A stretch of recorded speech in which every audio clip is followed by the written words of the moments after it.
And I've taken a break of sorts from the regular weekly logs to talk about one of my favorite things, that being the Criterion Collection, which is a company that, in their own words, is dedicated to gathering the greatest films around the world and publishing them in editions of the highest technical quality with supplemental features that enhance the appreciation of the art of film. And that they do. These guys are known for essentially restoring important films and releasing them in these like super cream of the crop, top-notch packages. Pretty cool that this company like this even exists. Only downside is for that quality, there comes a price. And if you're gonna be going in for one of these releases, you can expect to shell out a pretty penny. Thankfully, Barnes & Noble is there for us, and twice a year has its great 50% off the Criterion Collection sale, in honor of which I have recently watched several Criterion films, some of which we're going to talk about today. The fact that a movie is a Criterion release is generally a pretty positive thing. Like, that's something that will get me to check out a film I may not have otherwise, because almost all the time it's a movie that has some form of value. However, it's hard to pin down what somebody over at Criterion must have seen in David Cronenberg's Scanners, because the acting in this film is generally very wooden. The characters have no motivation whatsoever, and generally this is clearly a style over substance kind of movie, but as I understand, that's kind of the Cronenberg appeal. Anyway, throughout the film, it feels like it's just on the verge of descending into absolute camp. This is the type of movie that if it didn't have some serious money behind it, I could see getting discussed on like Best of the Worst or a mystery science theater type show, because it just invites exploitation.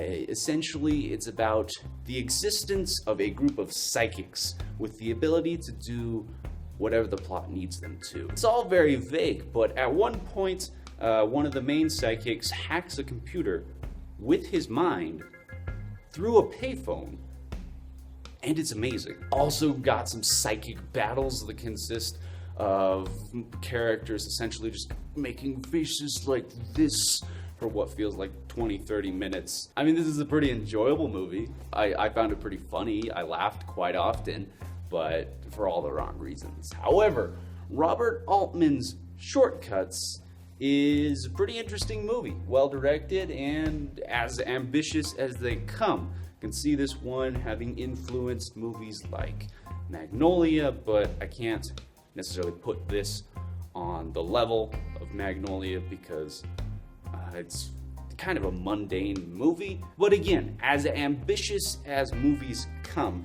depicting the lives of no less than 22 LA residents with a star-studded cast, if there's ever been one.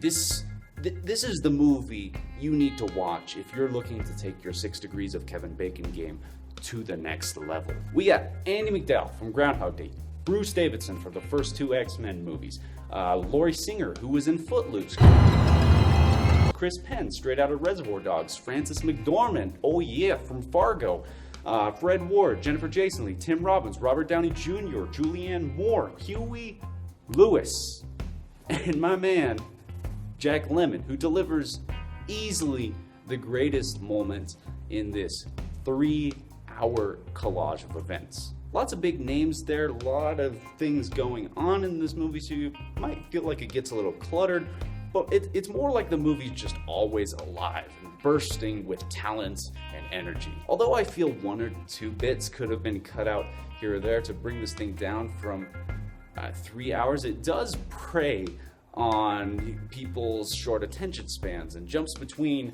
all of these stories pretty quickly with relative ease. They actually do a great job transitioning between scenes, and you have to stay on your toes in order to follow along. But at the same time, if you're gonna make a 3-hour movie, I'd prefer that it was something that I couldn't walk out my front door and experience. There's some kind of appeal in presenting LA life as is, but at the same time, it's sort of mundane. And do we go to movies hoping that they don't provide us with something otherworldly in a sense? Like, aren't movies sort of an escape? Also, it's kind of hypocritical in that it certainly jazzes things up.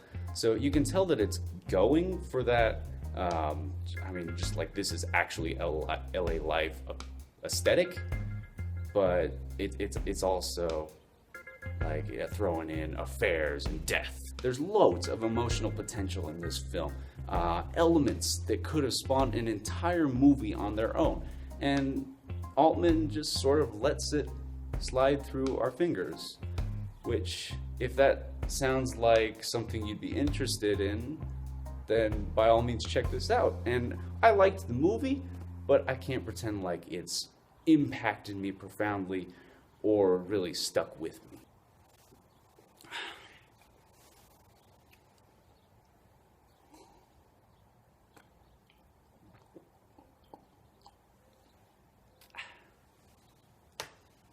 Days of Heaven is one of the best looking movies I've ever seen. The story is a little better than passable, but its execution visually is out of this world, and director Terrence Malick really knows what he's doing with a camera.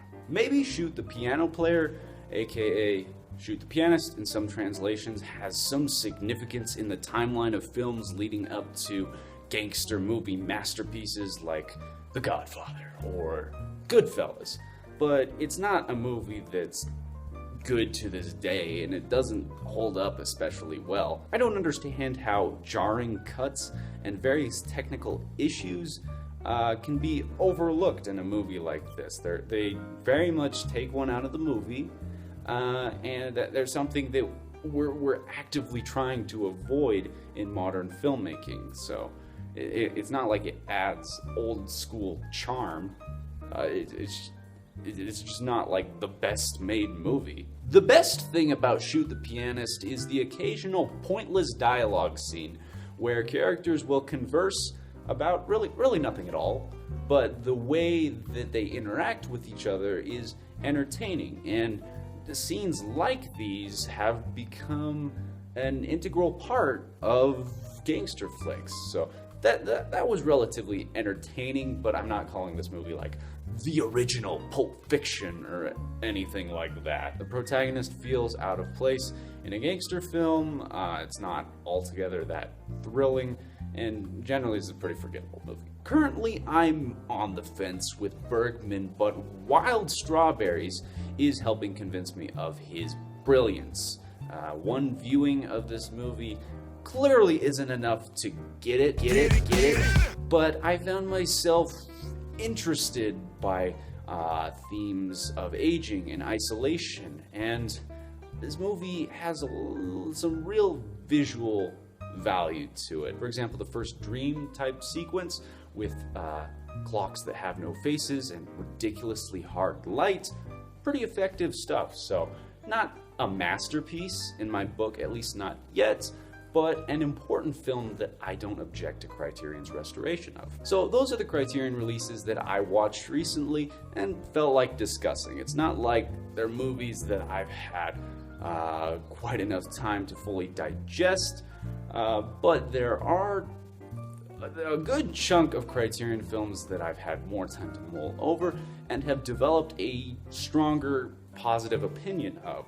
So here's some recommendations, some Criterion recommendations from a guy who spends a ridiculous amount of time watching movies. First off, absolutely essential film, masterpiece, one of the greatest movies of all time, Kubrick's Dr. Strangelove. I think anyone watching this video will have seen this movie, hopefully many times. It's an absolute masterpiece. It's one of my favorite films of all time. If you haven't seen Dr. Strangelove, why I bring it up is that they've just recently done a release of it. And as an owner of that release, I can account for its quality, good transfer, some neat things with the packaging. As always, got some good bonus features, and it's been difficult up until this point to track down this film on Blu-ray. So, essential film. Also, giving my dinner with Andre a few weeks more. This is a very interesting movie that I like the more that I think about it. Essentially, it's a very interesting conversation between two people who are so easy to listen to. I mean, that's the whole movie. It's Wallace Shawn and his dinner with Andre, and they have a very stimulating conversation. And it's a movie I could definitely see myself watching more than once. Also, Michael Mann's Thief. Super good looking movie, very slick if you're a fan of Heat. This watch is absolutely essential. Kobayashi's Harakiri is a criminally underappreciated film, my favorite samurai movie, and also one of the best movies I've ever seen. So, just take that for what it's worth. Harakiri is the act of formally killing oneself. So if that doesn't get you interested in this samurai film, just know it's great. It's great. And lastly, Charles Laughton's The Night of the Hunter. Not necessarily a perfect movie, but a very good one. Very impressive visually. Every time I think about this movie, it just makes me sad that Laughton never followed it up with another film. And that's the Criterion Cram.